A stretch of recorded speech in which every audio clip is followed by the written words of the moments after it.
Hey everybody, Cool and Manga here. Right now reviewing One Piece chapter 695, and finally, big three are back. First chapters of the new year, and well, One Piece has got off to a good start. Some feel-good moments in this chapter. Some moments that are gonna look amazing in the anime.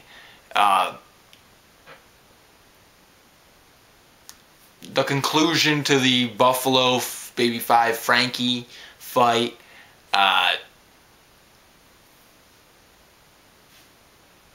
confirmation that Baby 5 and Buffalo serve the Don Quixote family, not just Doflamingo himself. So that's the key right there. And another motherfucking person is coming to Punk Hazard. Now, I don't know about you, but from the way it looks to me, it's Mihawk. It has to be Mihawk.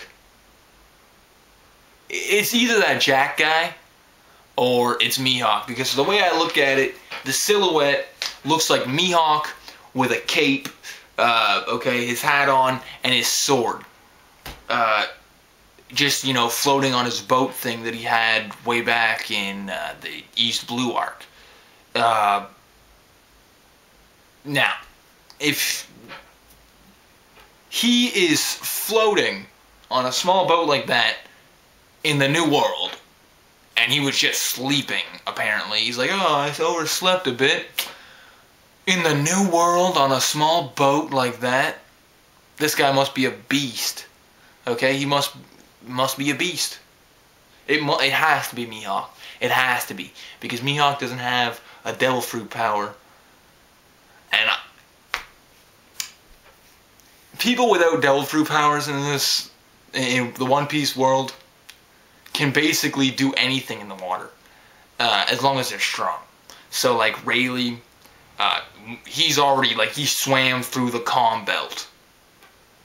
So if Mihawk's just coming to Punk Hazard just to say, yo, what up, that'd be cool. But if this is Jack, alright, whatevs. Maybe he's a swordsman.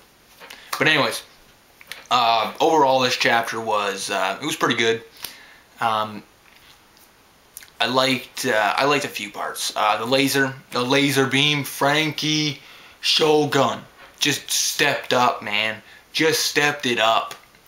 I gotta say, Baby 5 and Buffalo, I thought they were gonna be a lot stronger than what they are. And they seem to be fairly strong. Actually, you know what? They seem to be very strong. It's just that, Franky is just a beast. And the Straw Hats are clearly just beasts. Like, Usopp and Nami at the end there. Killing it. Killing it, especially Usopp. Loved it. Loved it. The way the Black Kabuto just chomps up ammo. Oh, beautiful, man. I'm loving. It's cool to see that Usopp didn't go to guns. I thought Usopp was gonna literally start getting a shotgun or maybe a rifle. I mean, not a shotgun, but a rifle, or at least a sniper rifle. But no, he's still chilling it with the slingshot, and he's made it work, and I like that, because the way that this works, he makes the seeds grow into the Black Kabuto. He releases it and tells it to eat ammo in the surrounding area, so it's just eating metal, wood, rocks, sea stone handcuffs. It's just eating everything, and Usopp is using all of this to his advantage. So right here, Usopp's arsenal, because he has these seeds and he's able to make these seeds and grow these seeds or continue to produce these seeds, his arsenal is unlimited now, basically, because he can use anything in the environment. Say he needs to use seawater to hurt or to weaken a devil fruit user. He could fill his Black Kabuto up now and fill it up with water and use the seawater as like to his advantage. This is what is awesome about Oda. Oda has given Usopp a power-up that's believable. I believe it's very believable that Usopp now has the plants. Because if you think about it before, Usopp always made his weapons, okay? Well, now he's taking weapons that are already like made, plants, okay? He's using plants, and he continues to produce more seeds, probably back at the sunning, you know. Continues to produce more seeds because of the strains of plants that he got from, you know, the place that he was at for 2 years. So it's adding more to his intellectual, intellectual powers. Like, Usopp's not strong. His brain is what allows him to win. So now he's able to strategize with these new weapons. It's going to be awesome to see how Usopp really evolves in the next arc they have, because clearly we're not going to have all the Straw Hats get into really hard fought battles this arc. It's not going to happen. In fact, the last time that we saw the Straw Hats get into some really hard fought battles would have been Enies Lobby. Holy shit, man. Seriously. I mean, because if you think about it, Thriller Bark, the entire crew basically went up against one enemy. Sabody, the entire crew went up against one enemy basically, or well, 2-3 enemies. Then we had just Luffy. We come back and everyone goes up against their own person, but you know, it's not really showing their full strength. So hopefully we can get back into one-on-one battles where we're actually seeing their whole strength. And this is actually pretty cool because Franky shows his entire strength. But enough of that. Chapter review. So the chapter starts off with basically, you know, Buffalo and Baby 5 asking, like, why is this metal man or this metal pirate trying to stop us from getting Caesar, and why won't our attacks work on him? So Franky basically you know, states that no matter what they try, it's useless. And he also states that he won't let them steal his cola. Buffalo and Baby 5 are like, whoa. Cola? What cola? Well, we ain't here for no cola, you know? But Franky's like, yeah, you're trying to steal my cola. But no matter what you do, it's useless. You cannot hurt this body. This armored pirate is invincible. Okay, he literally says it's super useless. So Buffalo prepares for a finishing blow. He's like, no, you know what? I'm done. We will finish this mission. We will complete this mission. And he states that this next attack, or this next weapon, is meant for spinning. So Baby 5 turns into a sickle, or a scythe. And Buffalo starts spinning her around and spinning around. He attaches the chain that's around his body to her and throws Baby 5 at Franky. Franky blocks with his left arm, and Baby 5 ends up piercing through the left arm of Franky's Shogun. Franky, like, praises them. He's like, you know, I'll give you, you know, praise for that hit, for the strength that just beat, or that just pierced my Franky Shogun. But other than that, it's like a mantis fighting a warship. Then Franky says, I will show you the true power of the Franky Shogun. He says, the Thousand Sunny, the ship that will one day conquer this sea, has a weapon at her disposal that is more fearsome than all the rest. This weapon's name is Go and Ho. The Gohan is stepping foot on land. Franky gets ready. You know, sets up the whole stance and says the name of this land attack, or this land only attack, is called General Cannon. Just huge laser beam, just literally obliterating Baby 5 and Buffalo. They're done.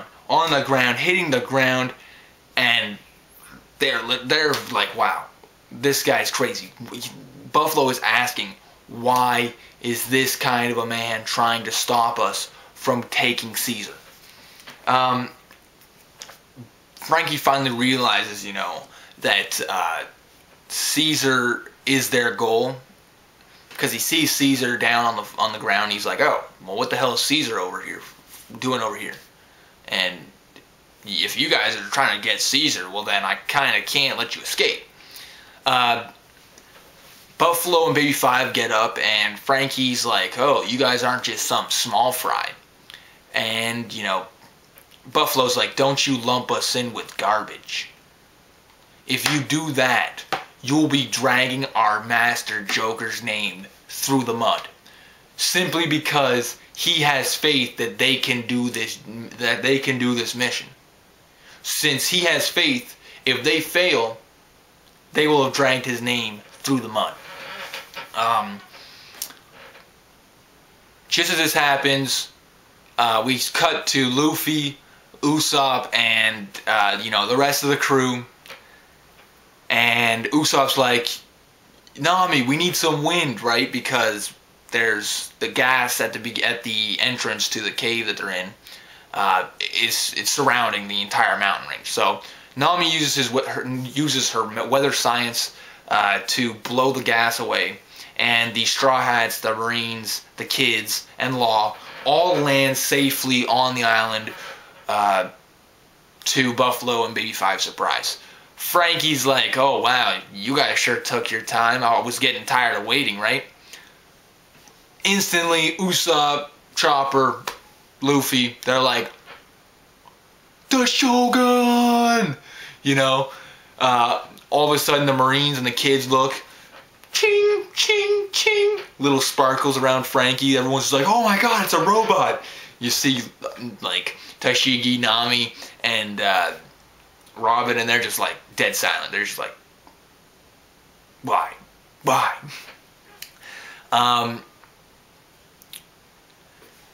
Buffalo and Baby 5 at this point are basically like, okay, we're done. We got to get out of here. There's no way we can take on a full crew, all of the G5 Marines, and Law at the same time. There's no way.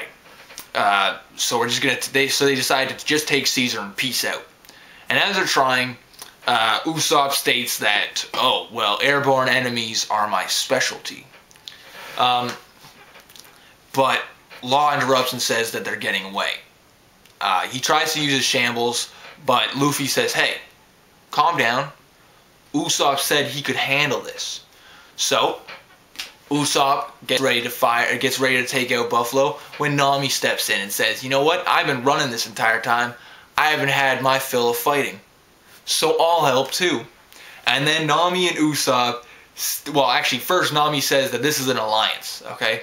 We have to work together. And then you see, like, Zoro, he's like, wait, what? Alliance? What's this about an alliance? You know, Zoro doesn't even understand what's going on. He's like, what? What? So yeah, Usopp and Nami, they stand tall and they're like, fleeing enemies that are cowards are our specialty. And Nami uses her weather science to create a giant, like, egg type thing above Buffalo and Baby 5. And Usopp uses his new Black Kabuto chomping grass, or grass chomp, to, you know, basically attack. So Usopp is a beast with this. And he just gets his Black Kabuto to eat everything, okay, in sight. And that's what he's about to launch, his, like, ammo. Nami creates this huge egg, which she hatches and calls it lightning breed tempo, or thunder breed tempo, which is basically like clouds that have their own will. Oh man, intense. Baby 5 and Buffalo are shocked. They go down. Buffalo, Baby 5, Caesar, they're all in the air, falling to the ground. You know, basically, Caesar's like, yo, I need your help, Buffalo. Protect me. I can't move because I'm paralyzed. So basically, Buffalo's about to protect Caesar, but Usopp releases like a bunch of bullets or a bunch of ammo on him and just takes him out. Caesar's like, you useless piece of shit, and tries to escape. You know, he's like, if you guys can't take me to Dressrosa, I'm going to go. I'm the embodiment of gas, okay? So he tries to leave, but Usopp's like, no. My last bullet, or my last shot, is sea stone handcuffs. And the sea stone handcuffs just wrap around Caesar, and like he just goes straight to the ground. So Law states, you know, alright, phase 1 complete. And then you see Luffy's like, see, I told you they were alright. Then we go to randomly in the middle of the the Grand Line, or not the Grand Line, but the New World. Random person who I'm either is Jack or Mihawk, it looks like Mihawk to me, is just floating there, you know, saying, oh, I overslept, and now it's, which way is Punk Hazard? So whoever's coming to Punk Hazard right now is a beast, and they're gonna just tear shit up, just straight tear shit up. But overall, this was a pretty good chapter. 7.5 out of 10 if I gotta rate it on a scale of 1 to 10. And, you know, just a lot of feel-good moments. I can't wait to see some of the moments in the anime. But anyways, cooling on manga here. Rate, comment, subscribe. You guys know the drill.